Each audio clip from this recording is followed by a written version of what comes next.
جی آپ کے سوال ہمارے جواب پوچھیں۔ شاہ صاحب عتیق بات کر رہا ہوں کوٹا سے۔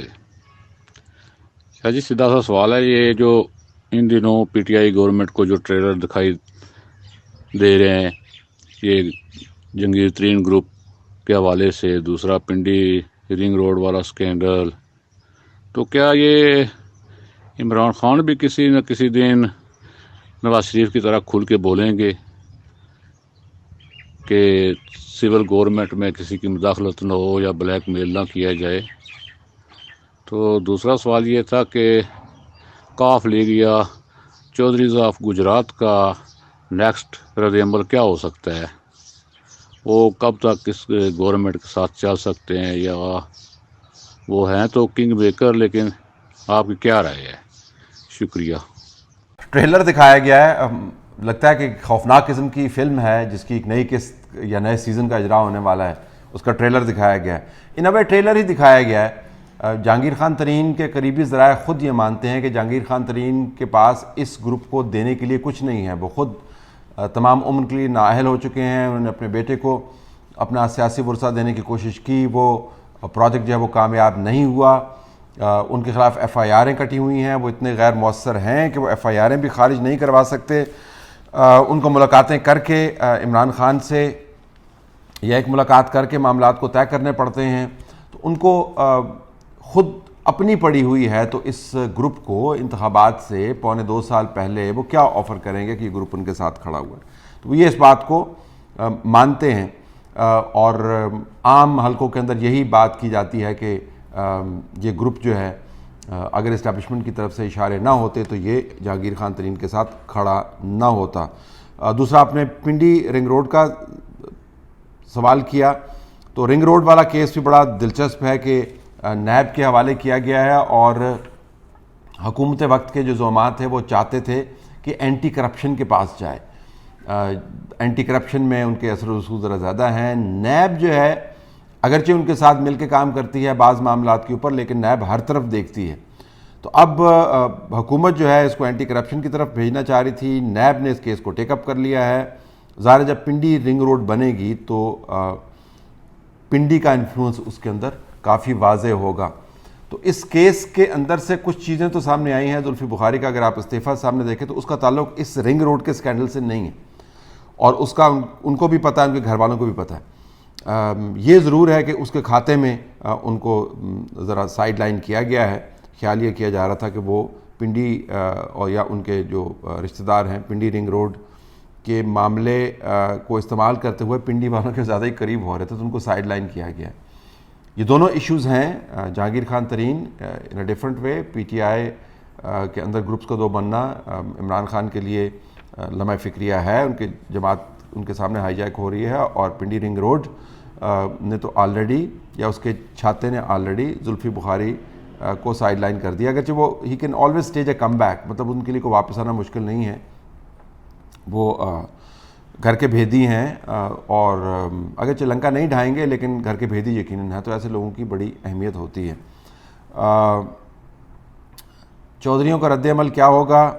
آئی تھنک فی الحال تو چودھری جو ہیں وہ دیکھیں گے کہ جب تک مکمل طور پر ٹوٹ پھوٹ نہیں ہو جاتی تب تک وہ اس پانی کے اندر ہاتھ نہیں ڈالیں گے۔ تو بہرحال لب لباب یہ ہے کہ چاہے پنڈی رنگ روڈ ہو، اس کی تحقیقات ہوں، جہانگیر خان ترین گروپ ہو، یا چودھریوں کا بالکل ارد گرد کان کھلے اور آنکھیں جو ہیں وہ کھول کر اور سنف اراؤنڈ کرنا کہ کہاں پہ اپرچونٹی ہے، اس بات کو انڈیکیٹ کرتا ہے کہ حالات اچھے نہیں ہیں اور معاملات نازک ہیں۔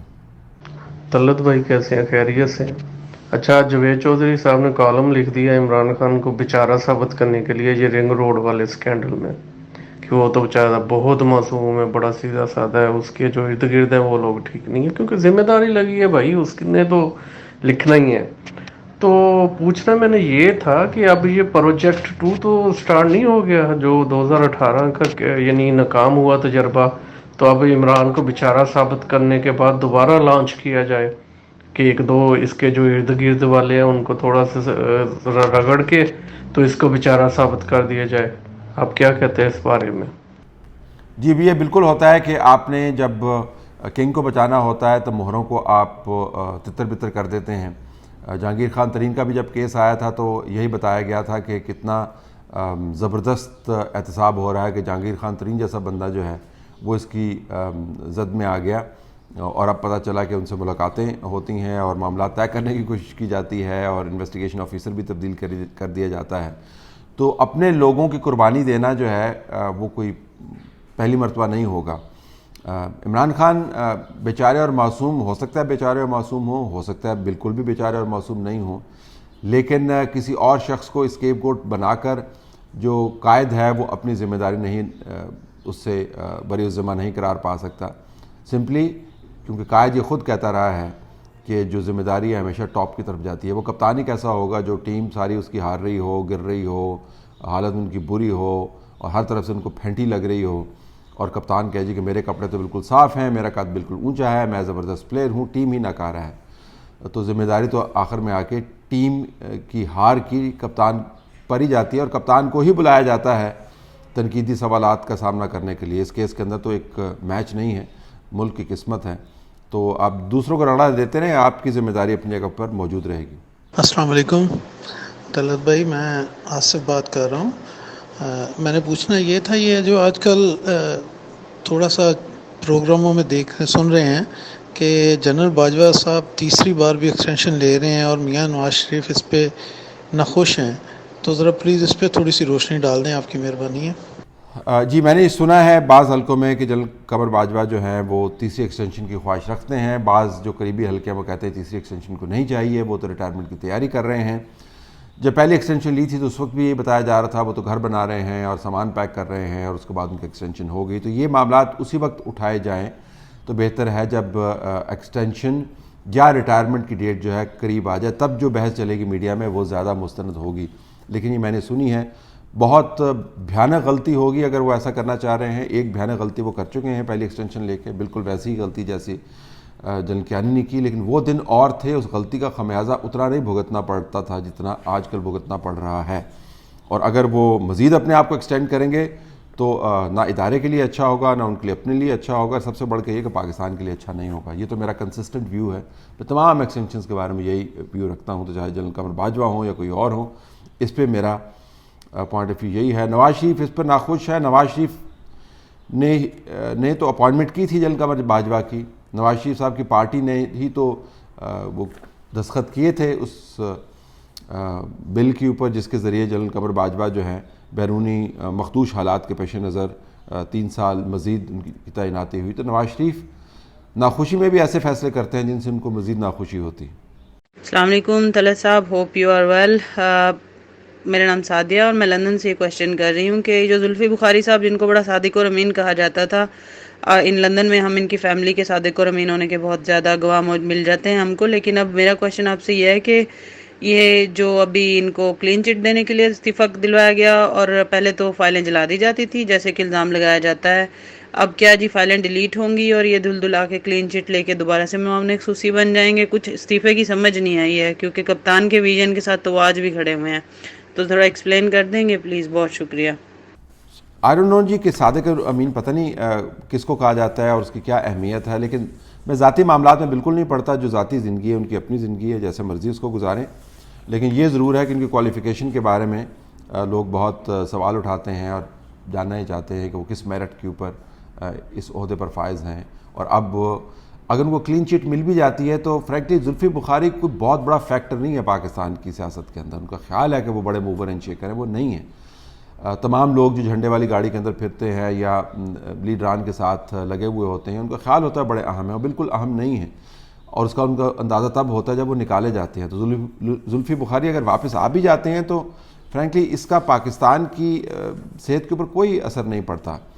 ہاں ذاتی طور پر اگر وہ سمجھتے ہیں کہ اس طرح کرنے سے اور اس پروسیس سے گزرنے سے ان کا قد کاٹ بڑا ہو جائے گا تو بالکل ٹھیک ہے، شیشے میں ہم سارے ہی خود کو قائد اعظم ثانی سمجھتے ہیں، لیکن حقائق اس سے بالکل مختلف ہے۔ تو زلفی بخاری عمران خان کی وجہ سے موجود ہیں، عمران خان کے ساتھ جو ان کی قربت رہی ہے یو کے میں اس کی وجہ سے موجود ہیں، اور ان کے خلاف اگر انکوائری ہوتی ہے اور اس کے ذریعے وہ کلین چٹ لے لیتے ہیں تو اس کا کسی کو نہ فائدہ ہے، کسی کو نہ نقصان ہے، وہ بھلے یہ سمجھتے رہیں کہ ان کا قد بڑا ہو گیا۔